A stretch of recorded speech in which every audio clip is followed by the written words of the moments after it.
inside, downstairs. Good to see you guys on Zoom. I can see you here on my music stand, so if I'm looking down here, I'm looking at you. And so let's see. Let's begin here. Okay, good. We had a few glitches with the piano and stuff like that throughout, but you guys are doing great. And the good news is that I think next week we're going to have a new mixer that's going to make a lot of, well, hopefully it'll make a lot of differences. We might have to learn how to use it first. But give it a few weeks, we'll figure this out. Anyways, so I would like to begin today. I'm really excited to share with you and continue to share with you from the Book of Ephesians that we started a short series 2 weeks ago. And because we're outside, I don't have slides. So if you could open your Bibles, we'll do it old school. There are some Bibles in the back there. And open up to Ephesians, and I'll kind of tell you where we are, and we can read everything there. For Zoom people, can you guys see okay? Everything's good? Hear me okay? Great. Got some thumbs up. Nice. Okay, well, so I'm in Ephesians this summer, and I've been looking through this because our strategic focus for 2021 is on community. And as we can see, the possible end of this COVID season in the future, this is our opportunity to rebuild and to regroup and to recommit. And so that's our focus for 2021. One of our goals is to teach about a Messianic Jewish community theology, a community-centered worldview inspired by life in Yeshua. And the idea is, let's internalize this view, let's understand what it is, and then maybe we'll live out of it just a little bit more. Now, through Paul's letter to the Ephesians, this book is a book that is written to a Gentile community in Messiah. Even so, it's a critical book for the Messianic Jewish community because Paul, the Jewish apostle, writes about the wonder of new community life in Yeshua. For Paul, this wondrous new life is inseparably intertwined with the life of Israel and the life of the Jewish people. So, by way of review from last time, just to give us context, the letter is divided into two parts that correspond roughly to two Jewish categories. The first is agadic. This is chapters 1 through 3. Agada shares the larger story behind God's dealing with the world. The last three chapters, 4 through 6, are more halakhic in nature. Because of this great story, here's how you shall live and here's how you shall act. In our last message, we discussed 1 through 3, and the recording is on the website. So what Paul's doing here is laying the foundations for a community theology. Community life with God requires that we live out of God's larger purposes. I'll just summarize. Chapter 1, verse 4, "For he chose us," referring to Israel, "in the Messiah before the foundations of the world to be set apart, blameless before him in love." For Paul, God chose Israel in love. For Paul, this wonder is that Israel's chosenness becomes the foundation for Yeshua's good news to the nations. This is the theology that we unpacked last time. Chapter 3, verse 6, "This mystery is that the Gentiles are joint heirs and fellow members of the same body, co-sharers of the promise in Messiah Yeshua." So the Gentiles who trust in Yeshua have become co-heirs to Israel's promise in the Messiah. We call this the twofold community of Messiah. The community of Messiah is made up of two ongoing community groups, and the nations are actually brought near to Israel and invited into a renewed relationship and a renewed humanity of mutual blessing in the Messiah. That's the big picture. The Gentiles representing the wider church and Israel representing Israel in the body of Messiah. Now, the message that we covered last time is not abstract theology only. I know it can sound that way, like all these big things. But that's not it. It's a message of peace and reconciliation between two estranged peoples of God in the shared love of Messiah. Paul closes the agadic section of his letter with this emotional appeal, and I'm reading from chapter 3, verse 14, if you'd like to follow along. 3, verse 14. "For this reason," he's saying, because of this big picture that I just gave you, "I bow my knees before the Father, for from him every family in heaven and on earth receives its name. I pray that from his glorious riches he would grant you to be strengthened in your inner being with power through his Ruach, so that Messiah may dwell in your hearts through faith. I pray that you, being rooted and grounded in love, may have the strength to grasp with all the believers what is the width and the length and the height and the depth, and to know the love of Messiah Yeshua, which surpasses all knowledge, so you may be filled up with the fullness of God. Isn't that a beautiful passage? An amazing prayer. With passion, Paul pleads with us to internalize the weight of this message. He wants us to meditate on Messiah's great reconciliatory work so that we can be strengthened in our deepest selves, so that our worldview, our values, our relationship, and our lives would be shaped by God's larger redemptive story. Because only then can we really be rooted and grounded in the wondrous and immeasurable love of Messiah and live lives that are filled with the fullness of God. Otherwise, we're blown around by this or by that, and we miss our calling in the Lord. See, community life with God requires that we internalize God's larger purposes so that we can then live out of his particular purposes for us together. This is the beginning of a community theology. The lofty theological vision, the great wonders of this mystery of reconciliation and redemption become incarnated when lived out in the realm of daily community life with each other. Continuing in chapter 4, verse 1 and 2. Chapter 4, verse 1 and 2.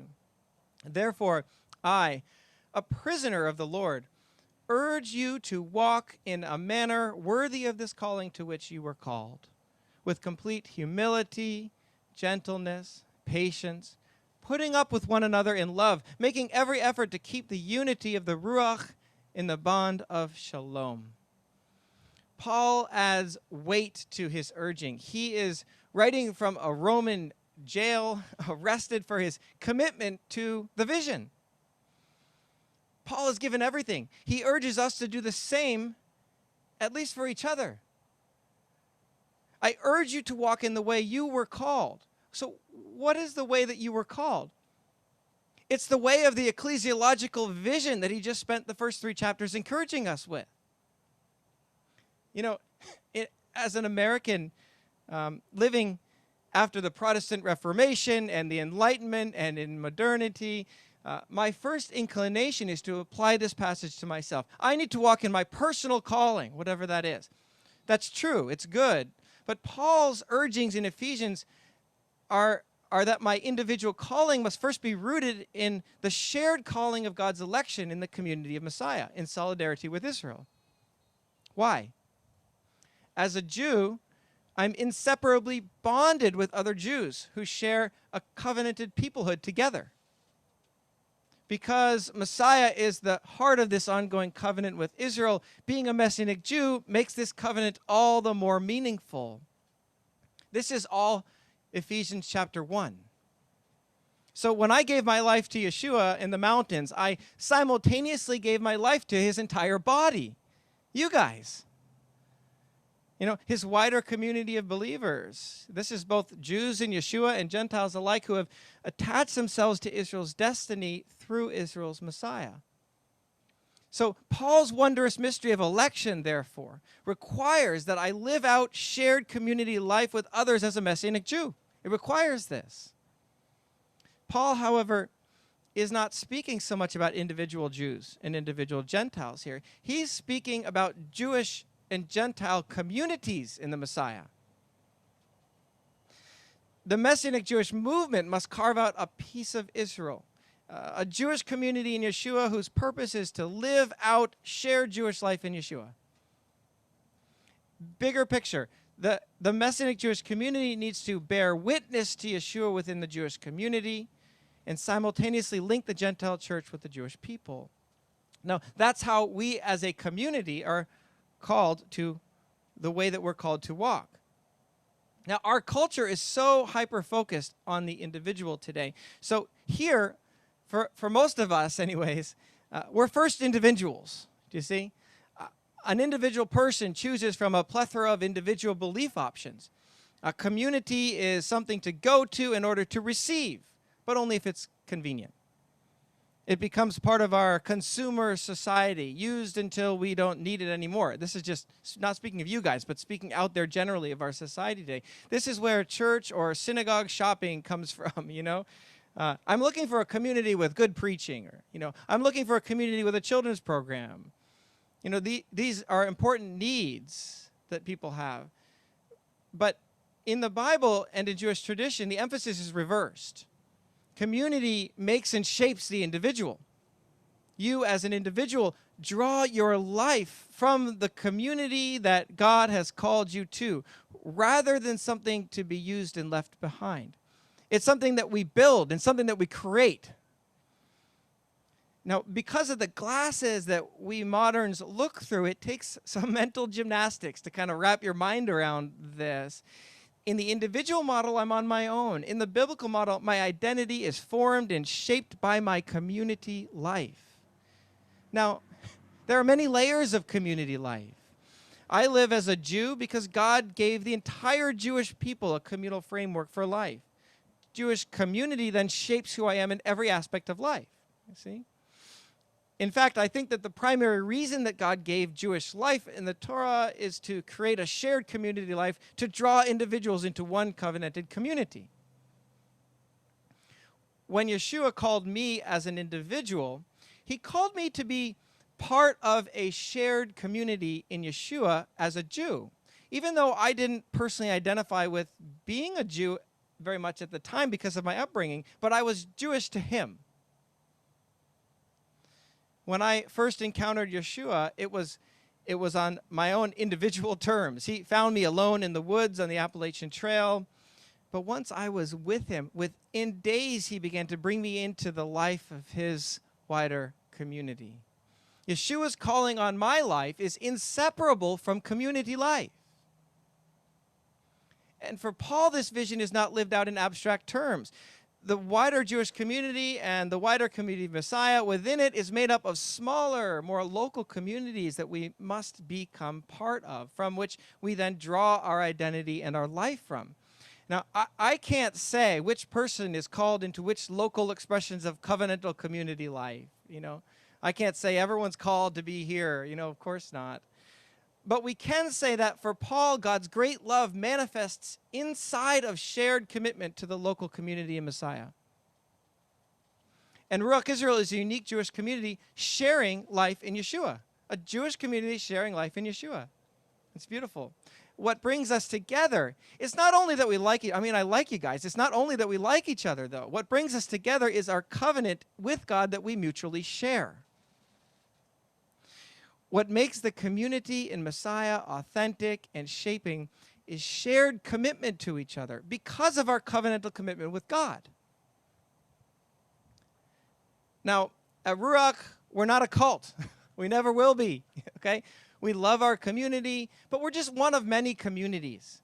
We have a strong value on healthy relationships and healthy boundaries. We have always appreciated that while some people will feel called to engage in this kind of mutual covenant-like giving within a community life, others will simply receive a blessing for a season. Perhaps some will be intimately connected with another faith community or be called somewhere else.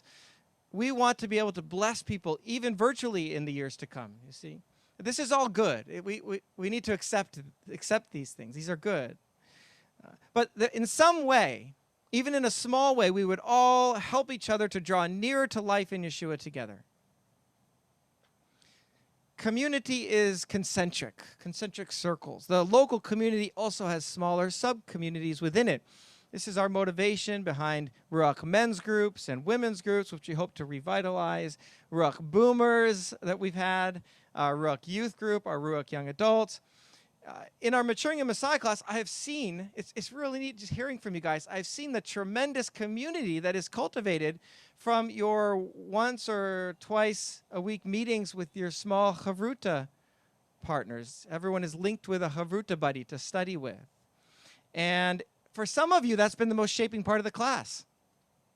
Forget about the teachings. It's your interaction that you have with each other. And that's what we hope will last. So stay tuned. Dave and I are working with Serena and Reina.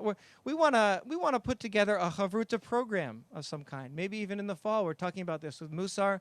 So if you got someone you'd like to study with, start talking about this. This can be something you check in with each other, pray with each other. It's a wonderful way to build this smaller sub-community within a wider community. For Paul, there is even another concentric layer of community before we get to individuals. The local faith community is made up of smaller sub-communities called families. Ephesians 3:15 says, "From God, every family in heaven receives its name." This is why in more traditional synagogues, we might consider family membership or household membership over individual members. Healthy community makes healthier families.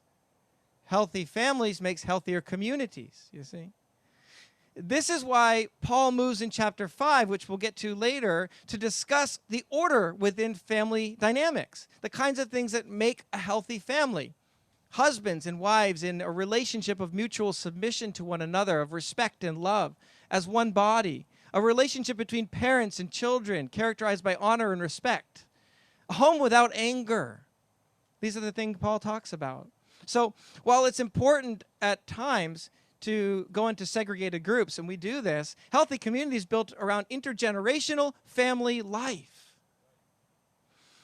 And the family is a microcosm of Messiah's community where the deep individual spiritual work happens. I've worked with teens for, 14 years maybe, and I'll tell you, no matter what we do, what happens, what makes all the difference is what happens behind closed doors with their closest relationships at home. And this is something that is so close to our hearts at Ruach, and I hope that our Ruach families can strengthen each other in the days ahead. And I'm not leaving singles out here at all.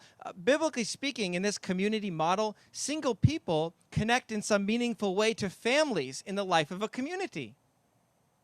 You see? And it's a beautiful thing. So in a Messianic Jewish community theology, individuals draw their identity from the life from families in Messiah, who draw their family identity from the life of our sub-communities within a local community of Messiah, which draws its identity and life from the wider community of Messiah, which is inseparably linked to the Jewish world. And all of this shapes and informs our individual relationship with the Lord. You guys get this? That's why Paul devotes the first 3 chapters of Ephesians to these lofty theological realities about the election of Israel and the nations, to then profoundly pivot. Therefore, I urge you to walk in the way you were called. I urge you as a community to shape your community life to reflect these great truths. Ephesians is a book written about the life of a community together. And then the rest of Ephesians simply tells us some of the particulars about what community life should look like. And we'll close with unpacking a little this next verse, chapter 4, verse 2, with complete humility, gentleness, patience, putting up with one another in love, making every effort to keep the unity of the Spirit in the bond of peace. Isn't that just beautiful? Spiritual maturity for Paul is not inner philosophical or spiritual heights. It's mature and healthy relationships. Unity in the Spirit, in the bonds of peace, requires peaceful relationships in community. We are to live out God's great reconciliatory work up here with each other down here. See? And unity, listen, unity doesn't mean we agree on everything. Do you guys agree with, it doesn't mean we agree necessarily. That wouldn't be a healthy community at all. How can you learn peace in the Spirit without a community of people where you step on each other's toes and you offend each other and you disagree with each other? At Ruach, we welcome questions, different opinions and ideas, political persuasions. These are the times we're in. And listen, I want to suggest that the times we're in is an opportunity for us to practice the bonds of peace. Here's an opportunity right now. I'm not going to get into it, but right now, the topic of vaccines and masks and all this stuff, it's felt deeply by many, isn't it? Deeply. People have strong opinions. strong values. We want to be the kind of community where we can talk about our shared lives, our feelings, our perspectives with each other, but in humility, in gentleness, in patience, putting up with one another in love for peace. I want us to be a community where we can be so devoted to one another that two members of the polar opposite political spectrum, who feel passionately that they have the true facts and the morally superior solution, that they can still sit together and love and appreciate one another. Because our Jewish community in Yeshua is worth it. And because our commitment to each other comes first. So we don't agree on everything. So what? Who does? We come together in the bonds of peace and life in Yeshua. We mess up. We get angry. We say the wrong thing. I'm going to say the wrong thing sometimes. We're humble. We repent. We forgive. We grow together. We love. For Paul, our community is to be characterized by gentleness. Gentleness isn't measured on a beautiful spring day like this when all is well. It's measured by our responses to each other when our worst buttons are pressed, isn't it? I love sitting on my prayer swing with a nice big cup of coffee. I have an orange prayer swing. It's beautiful.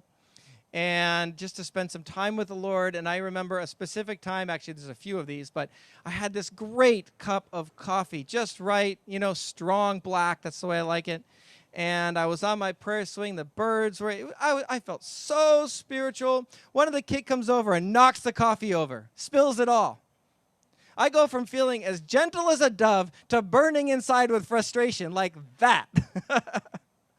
My coffee, So this is how the Lord deals with me, works with me on these things. See, my gentleness is not measured by my feelings. My gentleness is measured by how I respond in family life. And this is what community gentleness is. Responding in love is bigger than coffee. Now, on the ground this summer at Ruach, gentleness means being sensitive to ask in love. If a person would prefer, you step back a few feet or wear a mask if it would make them feel more comfortable, even if you don't want to. Gentleness is making your personal needs known in love and not in irritation if you feel uncomfortable and need a bit more space. You see? Just do it gently. Love each other. We won't be offended.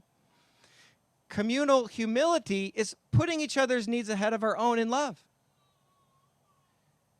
Humility is allowing the Lord to use community to grow you. Perhaps there's a heart quality that he wants someone in the community to help shape for you, The next time you're frustrated with someone, you can say, aha, here's an opportunity for me to create community peace in Ephesians. It's putting up with each other in love. Now, to be honest, I have to say, putting up with each other, I was thinking about this. I actually feel a lot of joy being with you guys. I don't have to put up with you. I feel a lot of joy. But, Paul is doing us a favor by assuming that community life will be challenging. He assumes that we will have struggles, we will have drama and disagreements, and in those struggles, our community is to be characterized by putting up with one another in love, in gentleness, humility, patience, peace. We don't get angry and leave. We stay. We listen. We talk. We work things out. We grow. We have boundaries. We hold each other accountable. We do it in love. We apologize when we mess up. That's it. We give and receive. We bless and are blessed. And we allow ourselves to be in joy.